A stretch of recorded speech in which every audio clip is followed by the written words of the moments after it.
Olá, irmãs, olá, irmãos, estejam todos na paz do Senhor. Hoje vamos tratar do tema Bem-aventurados os aflitos. Todos sabem das dificuldades que a humanidade vive, das aflições que a acometem, sem muitas vezes não percebermos as verdadeiras origens e o seu verdadeiro sentido como função educadora, como função pedagógica para o nosso aperfeiçoamento, para o nosso crescimento espiritual, para a nossa evolução como seres. O capítulo 5 do Evangelho segundo o Espiritismo desenvolve esse tema em 19 tópicos. Nós vamos tratar aqui apenas de 4 aspectos, quais sejam justiça das aflições, causas atuais das aflições, causas anteriores das aflições e motivos de resignação perante as aflições, que são fundamentais para o entendimento do porquê dessas ocorrências em nossas vidas. Justiça das aflições. Para o Espiritismo, Deus é a inteligência suprema e causa primária de todas as coisas. É o que nos diz o Livro dos Espíritos.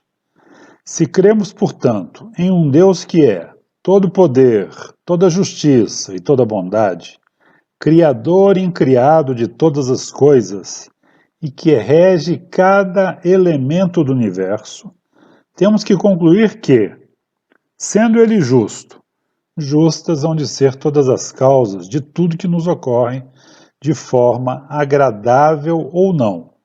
Portanto, nas nossas aflições, ou nos nossos sucessos, nas nossas alegrias, nas nossas conquistas, nós temos que considerar sempre que a mão de Deus está presente e ela nunca é punitiva. Ela é uma ordem de justiça antes de tudo. O Espiritismo, sobremaneira, nos ajuda a entender as causas das aflições, a começar pela lei de causa e efeito, que é uma lei da física, apropriada pela doutrina, e que diz basicamente o seguinte: a cada ação corresponde uma ação igual e contrária. O que significa isso? Que se praticarmos uma ação boa, teremos como ação contrária também uma ação boa nos beneficiando. Se praticarmos uma ação má, teremos como efeito contrário uma ação má nos prejudicando. Isso é inexorável pela lei divina. Isso significa que, se tivermos cometido algum dano a alguém, esse dano nos será cobrado. E muitos hão de perguntar, como sempre perguntam: se eu fui assassino na vida passada, certamente serei assassinado nesta vida. Não é o ato em si, é o dano causado pelo ato que me será cobrado, o sofrimento causado pelo ato. Pode até ser que seja cobrado na forma do mesmo ato da vida passada. Um assassino seja assassinado nesta vida. Mas isso não ocorre em 99% dos casos. Normalmente, o dano que eu causei de sofrimento com aquele ato é que me será cobrado na forma de aflição futura, como aprendizado de purificação, de expiação. O outro aspecto importante e relevante é a própria reencarnação. A reencarnação nos explica muito do que nos ocorre hoje. A reencarnação, como todos sabem, é a passagem pela carne várias vezes durante a evolução espiritual, que a gente chama de várias vidas, mas a rigor são várias existências de uma mesma vida. A vida espiritual é única. Ela é uma trajetória sequencial, contínua, e que ela tem as suas passagens na carne. Mas, a rigor, seria uma caminhada única, entrecortada. E o que ocorre? Às vezes eu não tenho uma noção do que está me acontecendo agora, E eu me acho uma pessoa perfeita, sou uma pessoa boa, que ora, que vai ao templo, que tem uma dedicação às outras pessoas, um carinho, uma participação social, filantrópica evidente, etc. Tal. Só que ela não tem uma noção do que aconteceu com ela em vidas passadas. E que às vezes, e muitas das vezes, o que está acontecendo hoje tem a ver com um mal praticado em encarnação passada. E esse é o ponto fundamental que explica muito do que nos acontece na vida atual e que tem origem realmente em encarnações anteriores. O outro aspecto interessante que está em Lucas 21:18 é a frase do Cristo que diz: não cairá um fio de cabelo de vossas cabeças sem que o Pai o saiba. Ora, isso dá a dimensão, pelo Cristo, do quanto o Pai nos observa. Ele observa os mínimos detalhes do que nos acontece. E ninguém imagine que poderá enganar, poderá ludibriar a justiça divina. Ela estará sempre presente e atuante sobre nós. E ela não deixará passar uma de nossas falhas, quaisquer, sem que seja corrigida. Causas das aflições. Nada acontece por acaso. Tudo tem uma razão de ser. No mundo existem muitas injustiças, porém ninguém vive injustiçado. E como ensinou Cristo, a cada um será dado conforme a sua obra. Não há efeito sem causa. Tudo que nos acontece, de positivo ou negativo, terá ocorrido em função de atos praticados positivamente ou negativamente. Há apenas alguns casos que fogem a essa regra, que são os casos das missões espirituais. Cristo, por exemplo, teve que passar por um flagelo como exemplificação para quem viesse após ele entender a sua mensagem. Então, são casos excepcionais que podem ocorrer por opção do plano espiritual quando manda seus enviados. A lei humana atinge certas faltas e as pune. Porém, há infrações que atingem apenas a quem as pratica, e ninguém sequer fica sabendo delas. Mas Deus sim. Quando fazemos maledicências, quando atingimos algumas pessoas em sua moral, em sua reputação, com inverdades, simplesmente estamos angariando para nós a carga contrária disso. Aparentemente é uma falta natural, apenas antiética, e que a lei não vai punir-nos. Então até comemoramos, né? Muitos dizem, inclusive, e se ouve muito, né? Que cometi uma falta ética, mas nada ilegal. Para Deus isso não tem sentido algum. Para a justiça divina, tudo que é negativo, que possa prejudicar alguém, nos será cobrado, independente das leis terrenas. Deus quer que todas as criaturas progridam e cheguem ao estado de pureza. Por isso não deixa impune qualquer desvio do caminho reto. Não há falta alguma, por mais leve seja, que não acarrete inevitáveis consequências. Pequenas ou grandes, o homem será sempre cobrado pelas falhas cometidas. Espírito da Verdade. Bom, abordado então essa fase inicial, Justiça das Aflições, gostaria de comentar em seguida as causas atuais das aflições. Nós somos muito procurados nos centros espíritas por pessoas angustiadas e que normalmente reputam seus problemas como problemas de ordem espiritual, obsessória, ligados normalmente a vidas passadas, mas nem sempre é assim. Muitas das causas, e talvez a maioria delas, sejam causas decorrentes de problemas gerados por nós próprios em nossa existência atual, por nossas imperícias, imprevidências e negligências. Causas atuais das aflições. Quantos caem por sua própria culpa?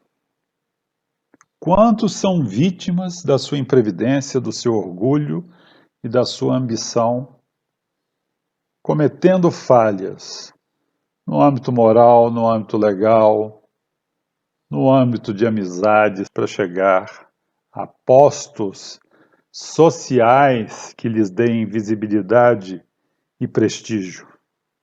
Quantos se arruinam por falta de ordem, de perseverança, pelo mal proceder ou por não terem sabido limitar seus desejos? Quantas uniões desgraçadas porque resultaram de um cálculo de interesse ou de vaidade e nas quais o coração não tomou parte? Isso serve tanto para a união afetiva quanto união de trabalho, união de negócio. Nos relacionamos às vezes com pessoas onde visamos simplesmente o bem-estar material, algum crescimento. É muito comum até hoje ligações conjugais que visam apenas sucesso financeiro de uma das partes do casal ou de ambas as partes, unindo famílias, visando manter patrimônios, visando manter poder. Quantas divergências de opinião e disputas seriam evitáveis com mais moderação e menos melindres? Por vezes nos exacerbamos e nos melindramos com o que nos falam e simplesmente perdemos oportunidades gigantes, gigantescas, de crescermos se tivéssemos sido mais prudentes. Quantas doenças e enfermidades decorrem da negligência e dos excessos que cometemos? Nossos vícios, sejam de bebida, cigarro, sejam de drogas, noites mal dormidas, depois lamentamos nossos malestares como algo de azar, como algo de falta de ajuda da providência divina.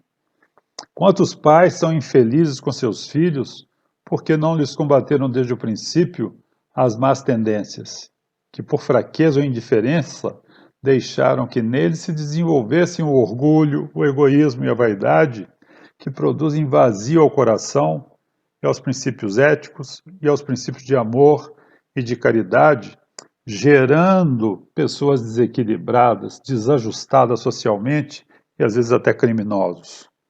O ser humano, em grande número de casos, é o causador de seus próprios infortúnios, mas ao invés de reconhecê-lo, acha mais simples e menos humilhante para si acusar a sorte, a providência, a má fortuna, ao azar, sendo que o grande azar é a sua falta de cuidado. Que todos aqueles que passam por dificuldades e decepções na vida interroguem friamente as suas consciências sobre os reais motivos que possam ter gerado esses problemas. Remontem passo a passo a origem dos males que os torturam e se questionem: se eu tivesse feito ou deixado de fazer tal coisa, não estaria passando por essa situação. E é verdade, a maioria das vezes, ou melhor, 99% das vezes, nós temos sido a causa dos nossos próprios males. E a maioria deles é causado, às vezes, em épocas recentes, em situações de vida atual. E procuramos, então, achar espíritos como causa dos nossos problemas. E os espíritos estão lá realmente se aproveitando de nós. Por quê? Espíritos zombeteiros, espíritos negativos, conseguem penetrar na nossa negatividade angustiada e fazer-nos de gato e sapato, acirrando as nossas depressões, acirrando as nossas angústias para ver-nos sofrer. Mas a causa dos males deve ser descoberta. Quando descobrimos a origem dos nossos problemas, nós conseguimos solucioná-los com mais facilidade. Bom, visto então as causas atuais das aflições, Vamos passar as causas anteriores das aflições. Aí sim vamos falar de vidas anteriores, de vidas passadas, interferindo diretamente nesta existência, com problemas que visam resgatar falhas de passado, espiando problemas que causamos e nos burilando para continuar caminhando e aprendendo, nos aperfeiçoando. Então, agora vamos ver as causas de vidas passadas, as causas anteriores a esta vida que nos impactam nas aflições. Causas anteriores das aflições. Vamos começar falando das crianças. Crianças, para boa parte das religiões, significam seres livres de pecado, puras de coração. Como explicar, então, que uma criaturinha pura de coração, livre de pecado, nasça com doenças congênitas e deformativas, muitas vezes partindo de volta ao plano espiritual, sem sequer conhecer um estado de bem-estar? Seria a própria injustiça divina.